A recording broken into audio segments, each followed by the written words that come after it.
Hey Astra Kids, and welcome back. And this is my interpretation of what it looks like to have your moon in the Nakshatra of Rohini. And I'm very excited to do this one because I have 3 grahas in Rohini, so I'm very much connected to this energy.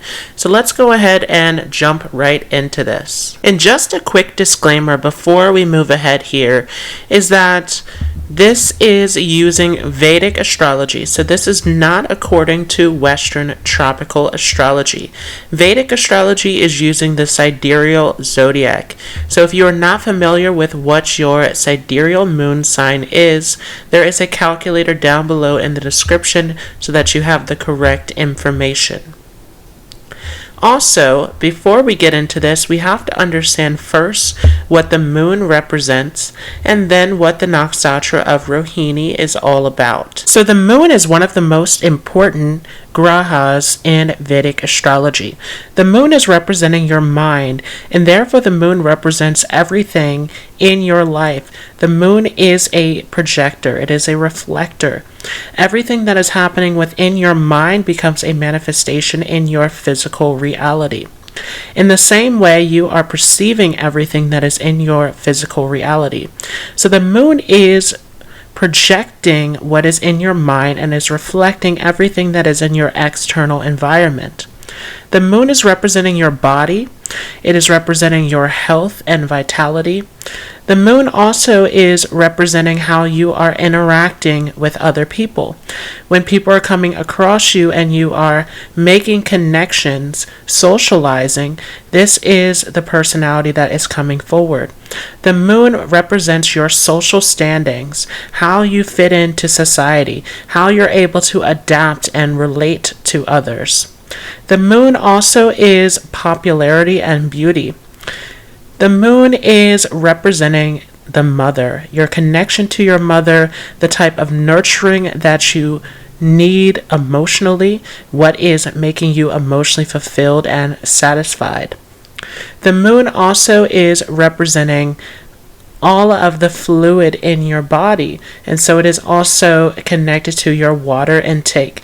It is connected to your nourishment, all of your needs that need to be met. The moon is a very private and personal planet that has to do with your emotions, how you are reacting and responding to situations around you. Now, Rohini is in excellent position for the moon. The moon feels at home here in Rohini. So typically in astrology, especially in Western astrology, we think of Cancer as the home of the moon. But Taurus is actually the Mulatrikon sign for the moon. And not only this, but Taurus is where the moon reaches its exaltation. So we talked about in the previous video how the moon was exalted in the Nakshatra of Kritika. And so this is a very powerful position for the moon to be placed here in Rohini. Rohini means the reddish one, and this is referring to the star that correlates with this Nakshatra, which is Aldebaran, which is the giant red star. And so this is a very bright, shining red star. This has everything to do with this reddish color. This also is referring to the wife of the moon. So in mythology, the moon had 27 wives, also known as the 27 nakshatras. And Rohini was the favorite of all 27. And so Rohini is referred to as the most beautiful, the most charming. This is the one that the moon loved the most. And so this red color is also associated with blushing. It is the feminine, the softer, the charming qualities that created this attraction where the moon was very fond of this Rohini Nakshatra. And this shows very prominently in the personality of those who have Rohini, especially here in the moon's position. But even if you have very prominent positions such as your sun, your ascendant, or if you have a combination of planets happening here in Rohini, this is going to give a very attractive personality. Rohini is a very charming nakshatra. Very beautiful and handsome looking individuals are born under Rohini.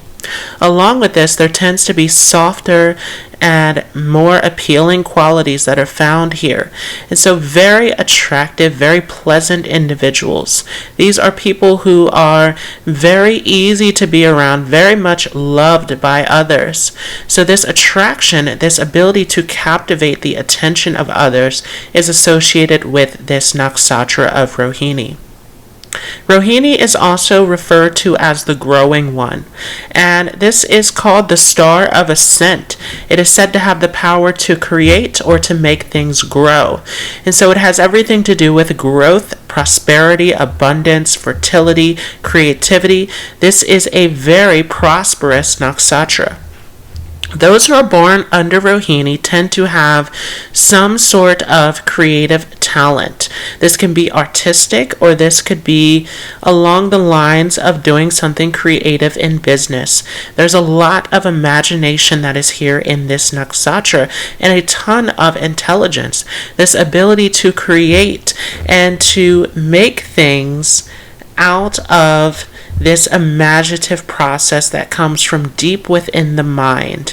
Again, the moon represents the mind, and the moon feels very comfortable here in this Rohini Nakshatra. And so these are very talented individuals. Rohini has everything to do with creative talents such as music, art, speaking. All of this is coming under Rohini. Rohini also is fascinated by the beauty of life, from the simplest things to the most luxurious. This is a very classy and refined nakshatra, wanting to indulge in all of the pleasures of life. And so there is this childlike curiosity to Rohini, finding the beauty, finding the excitement in everything in existence. There's a very subjective view on life that comes from this position. And so Rohini individuals are open to all experiences. They are not seeing anything from a biased perspective. They are absolutely down to experience all of the sensual pleasures, all of the beauty, everything that comes their way. The glitz, the glamour, the little things that sparkle, pick up this interest and attraction in these individuals who are born under Rohini. And so this childlike spirit of exploring, of learning, of getting captivated by the sensual pleasures and experiences of life is giving this nakshatra a very positive and enthusiastic energy. These are individuals who are buzzing with life. You can feel the pleasant and loving energy radiating from them. And so again, this is a softer nakshatra.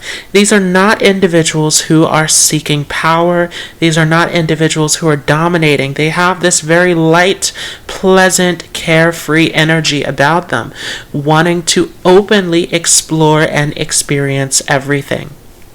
Rohini is symbolized by a cart or a chariot pulled by an ox, and the chariot is a symbol of commerce. It is related to agriculture. It is related to the produce, the abundance of the earth. And so again, this is a very earth-centered nakshatra. It falls within the heart of Taurus, which is a fixed earth sign. And so these individuals are very much connected to the earth. There can be a great love of being in nature, being outdoors, being in touch with the sensual nature. And this is also connected to business skills. Those who are born under Rohini have excellent business skills. Very good at negotiation, very good at selling products, very good at managing all sorts of tasks that are business related. Again, the imaginative and the creative powers are here to make things grow and prosper here in this Rohini Nakshatra. The cart is also a symbol of holding a ton of produce of abundance, the ability to carry tons of products. And so this again is talking about the abundance that is found here in this nakshatra. Rohini absolutely is in love with luxury, in love with the beauty, in love with collecting and gathering things together. So this is a highly abundant nakshatra. There can be a desire to collect, to hold on to things that are of quality here. And this is of a fixed nature. Again, we're here in Taurus, which is a fixed earth sign. And this nakshatra of Rohini also is a Dhruva nakshatra, meaning that it is fixed, it is permanent. And so there is a strong attachment nature that is here in Rohini, wanting to hold on to things that are pleasurable, that are of quality, wanting to have stability, to have beauty, to make things grow, and to continue here in Rohini. Rohini individuals can be easily captivated by things that are beautiful and can create a whole world of imagination. And so these are people who are very talented. There can be a great talent in writing, in artistry, anything where they are pulling out their imagination and their intelligence and turning it into something magical and beautiful.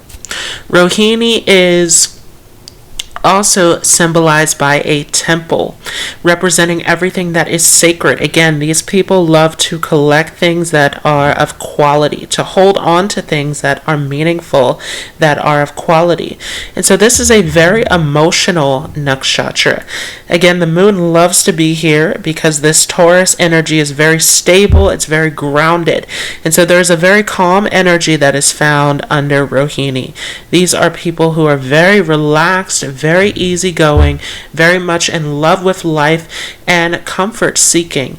But there is also a strong emotional nature that is here. Very loving individuals, very caring, very compassionate, very loyal people, and highly romantic and sensual. The desire of this nakshatra is to find a partner and to reunite with them. So this has everything to do with love and romance here in this nakshatra of Rohini. Rohini is symbolized by the yoni, the sexual type of a male serpent. And so this serpent is talking about the cunning, the clever nature of Rohini. Again, this is a very charming, a very magnetic, a very captivating nakshatra. And on the negative side, this can manifest as being very manipulative, of using this cunning and clever nature in a very subtle way. Now, each nakshatra also has 4 padas, or 4 quarters, that are contained within it that are going to showcase different qualities of the nakshatra. So we can divide this 13-degree, 20-minute nakshatra up into 4 3-degree 20-minute sections. And so the first 3 degrees, 20 minutes of Rohini will fall from 10 degrees until 13 degrees, 20 minutes. And this is falling under an Aries Navamsa. And so this is especially putting an emphasis on the enthusiasm of this Rohini Nakshatra. This joy, this enthusiasm, this zest for life. There's a ton of energy and passion that is found here in this first quarter. In the second quarter of Rohini, there is an emphasis on the materialistic side of wanting to collect and gather things, of being very focused on money and material factors, very much geared towards comfort, stability. And this is also where we can see the artistic, the creative side, the musical side of this nakshatra manifest. In the third quarter, we have a Gemini Navamsa, and this is going to showcase the amazing speaking abilities of this nakshatra, the business abilities that are found here within Rohini. And so these can make excellent writers, excellent speakers, excellent in terms of business, making deals, negotiation, very charming, and very much geared towards people and understanding how to relate with others. In the last quarter of Rohini, we see this emphasis on the emotional nature of it. We see the caring side, the nurturing side, the compassionate side, the very sensitive side of Rohini that is geared towards family. Remember that Taurus is connected to the second house within our natal chart, which is having to do with our early childhood environment, our connection to family, security, sustenance. And so here in this fourth quarter of Rohini, we see this connection to home, family, the mother, the things that we are emotionally connected to. We also can see the very creative and imaginative side once again. This is where we see a high level of imagination in this fourth quarter.